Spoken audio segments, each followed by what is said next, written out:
Hello, welcome to the channel. Um, our intention here is to share our development, our soul development through the relationship with God and through the reception of God's love in our soul. All right? In this specific video, I'm going to be talking about mediums. What's a medium? What's a good or bad medium? Can there be any good or bad mediums? So let's dive into it. What is a medium? A medium is also called a sensitive. Right?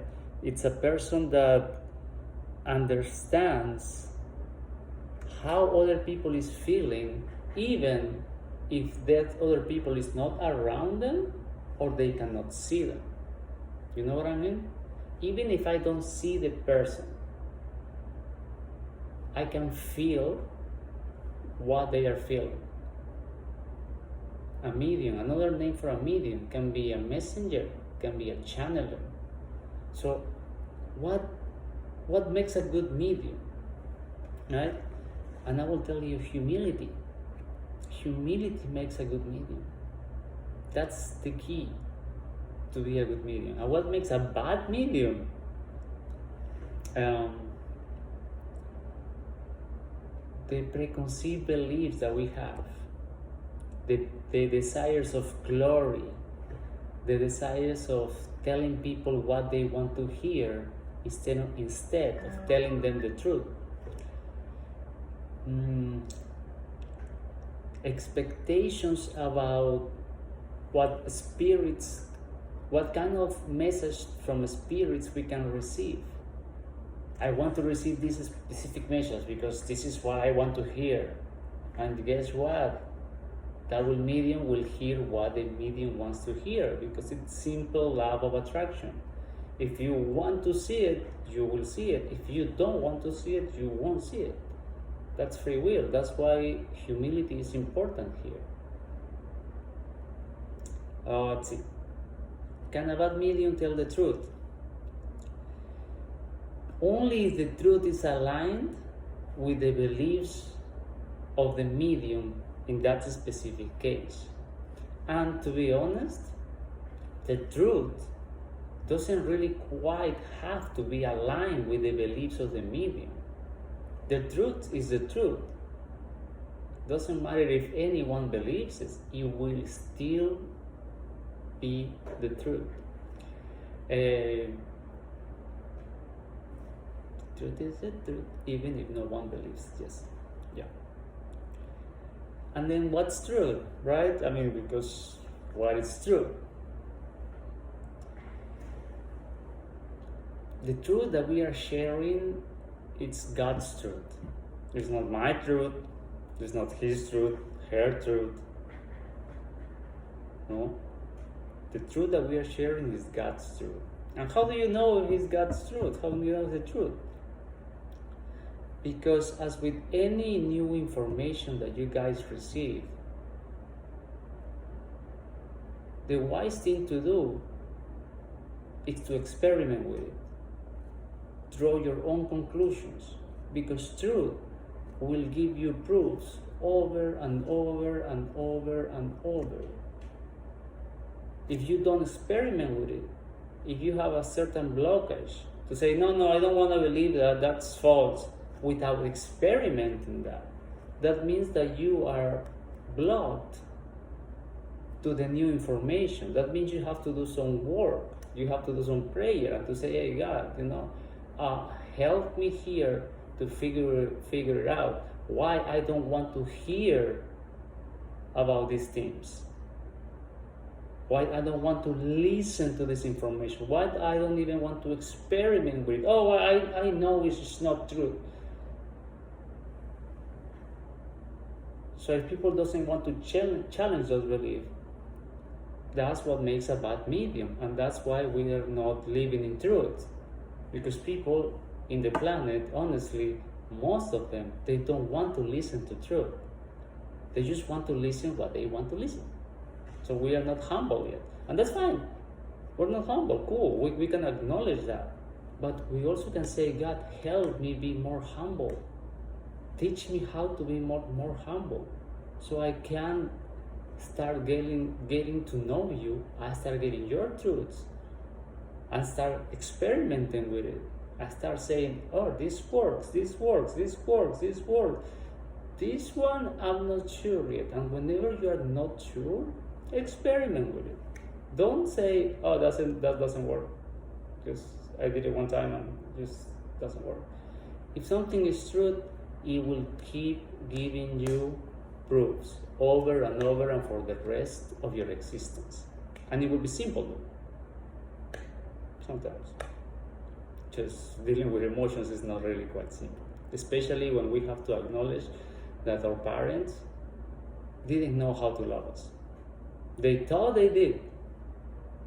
They believed they did. They did maybe the best that they could. But they still made some flaws and they went against our free will. And God's gift to everybody is free will. Right? What else again?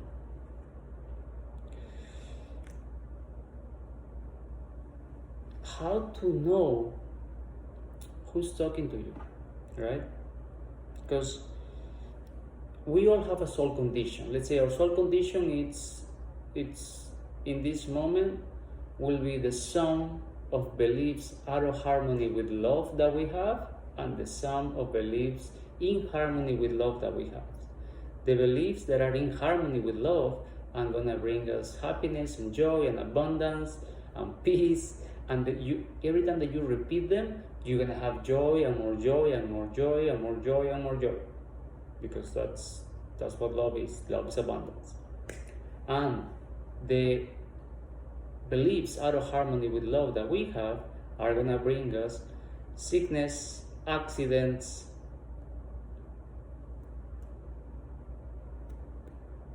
there's one more. Sickness, accidents. Let's leave it as sickness and accidents and you decide which one next, okay?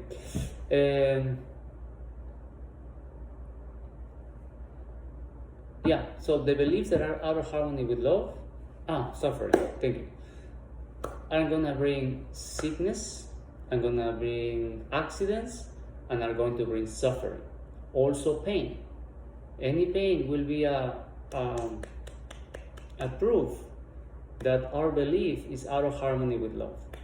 So that is our soul condition, the beliefs in harmony with love and the beliefs out of harmony with love. With that, we can go and say, God, help me to remove the errors out of my soul. Teach me how to remove the errors out of my soul. And here is where you can, that's why exactly you are listening to a video like this, with this new information. Pray. And prayer, it's a longing of your soul, a sincere desire for your soul to be connected to your Creator. Someone that can really teach you what love is. Not someone that believes what love is. Not someone that imagines what love is.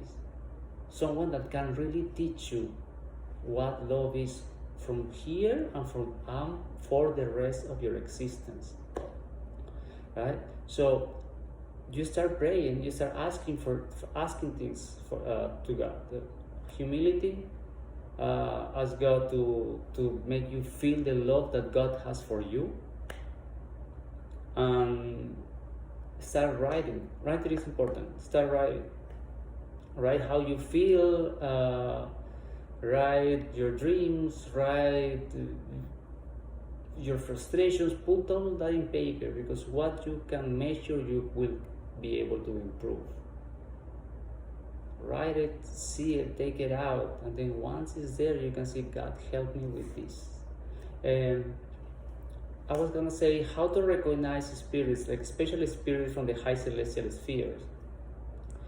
There are two ways that you can recognize them.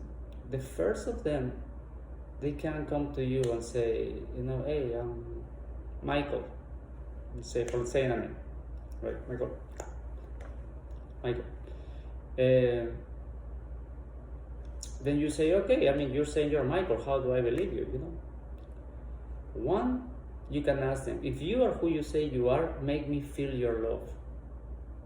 And you're gonna start feeling a wave here. Okay, this is enough, I love you too. You're gonna start feeling a wave. And the second one, any celestial being has a great sense of humor. So they're gonna be able to ease into you. And you're gonna be able to ease into that too. Now there are many spirits that pretend they are someone else. Like, let's say, I am Archangel Michael, I am Archangel Gabriel. If somebody comes to you like that, just by the fact that they say, I am the Archangel, put that on a high red flag. Because the spirits from the highest celestial spheres, like the ones that we heard they were archangels, they don't like to be called like that. They don't use titles. They just go, no, bro, I'm your bro, I'm your sister. You know, no, don't come to me like, oh, Mister, or oh, Archangel, or oh, Christ. No, we are the same. We were created the same. We were created by God. You know, so I'm here to, as a brother, to let you know what served me, and if you want to put that into practice, please do so. And if you don't want to put that into practice with me, fine. In your progression, you maybe gonna find somebody else that will teach you the same, and then maybe you will like to practice that with them. You know, it's up to you. Truth will give you proofs and proofs and proofs. So those are the way. You're gonna cry. You're gonna start feeling their love. You're gonna start crying because it's an emotional experience. And the sense of humor.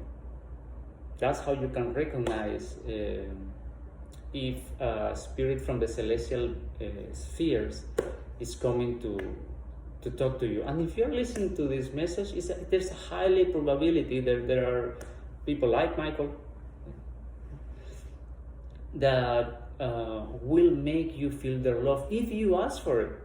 Because they won't do it if you don't ask for it. Same with God. If you ask God, make me feel your love, you have to be in a state of humbleness. And you have to really want God's love and say, God, are you there? Please make me feel your love. And it's immediately. It's an emotional experience. And you will go as much as you want to. If you really want to be overwhelmed by the experience, you will be. And you're gonna be like, thank you. And new truths are gonna start coming to you, and new ideas and new breakthroughs, and you will see things in a different light, literally. So my advice to you: experiment with what you have heard. And if you don't want to experiment with 100%, experiment maybe with like a 3%, 5%. You know, like just take a little bit. You know, like a tiny bit, 1 inch of light. If you go with that, you're gonna be doing a lot for your soul progression and for the people that are around you, and especially for children. And talking about children, don't ever make a child stop crying, please, please, please. If you see that somebody is going to the restroom, will you stop them? Will you say, no, don't go, don't do it. No, right? You will say, oh, come on, you go, okay. Release, let it go. Right? It's the same thing when a child is crying. Children cry because they feel the pain that we don't want to feel. So they start bawling out because they're feeling our pain. They are releasing the emotion that is not to be from them, it's to be for us. And if we stop them from crying, what are we doing? We are degrading their soul condition and our soul condition as well. So please, if you see a baby or a kid that is crying, ask yourself, what is this child teaching me? What I am not letting myself feel that this child is coming here and teach me. Okay? All right. Love you guys. Ciao, ciao. Thank you. I love you guys, but God loves you way more. Okay.